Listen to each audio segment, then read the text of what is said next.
Welcome to Asterisk Tech. Is the GTX 1650 still worth it in 2025? It's been nearly 6 years since this card first hit the shelves, and remarkably, it's still one of the most used GPUs in the world according to the Steam hardware survey. But as games become more demanding and 4 gigabytes of VRAM becomes the absolute minimum, we have to ask, is this budget legend still a smart buy, or is it finally a relic of the past? In this video, we are deep diving into the GTX 1650 performance to see what it can actually do today.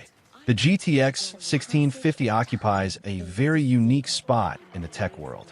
Its biggest selling point isn't raw power, it's efficiency. Most models don't require any external power cables from your power supply.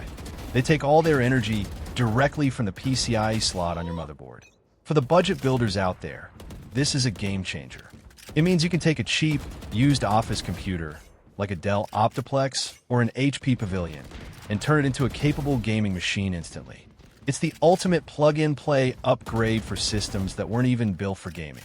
Let's talk about the performance, starting with esports. If you're a competitive gamer, I have good news. In 2025, the GTX 1650 still handles titles like Valorant, League of Legends, and CS2 with ease. At 1080p competitive settings, you're easily clearing 140 to 160 FPS, which is perfect if you have a high refresh rate monitor.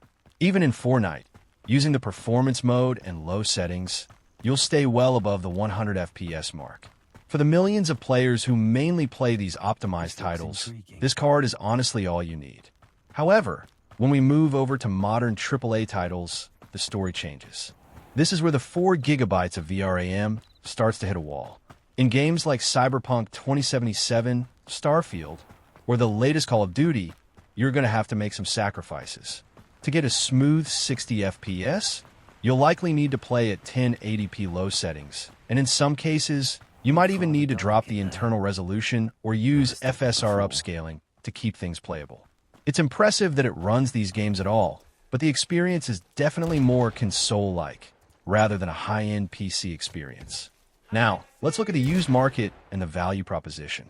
You can usually find a GTX 1650 for anywhere between $60 and $80. At that price, it's a solid entry point. But we have to look at the competition. For just $20 or $30 more, you can find a used GTX 1660 Super or an RX 580, both of which offer significantly more performance and more VRAM. The only reason to choose the 1650 over those cards is if your power supply is too weak to handle a bigger card. So, what is the final verdict for 2025? If you're building an ultra-budget PC, flipping an office workstation, or just need something cheap to get you through your favorite esports games, the GTX 1650 is still a viable option. It's quiet, it's efficient, and it's reliable. But if you have a decent power supply and a little more room in your budget, I'd recommend looking at cards with at least 6 or 8 gigs of VRAM to stay future-proof for a bit longer. Thanks for watching this guide on Asterisk Tech. I want to hear from you. Are you still rocking a 1650 in your build, or are you planning an upgrade this year? Let's talk about it in the comments below. If you found this video helpful, please hit that like button and subscribe for more budget-focused tech content. It really helps the channel grow. See you in the next one.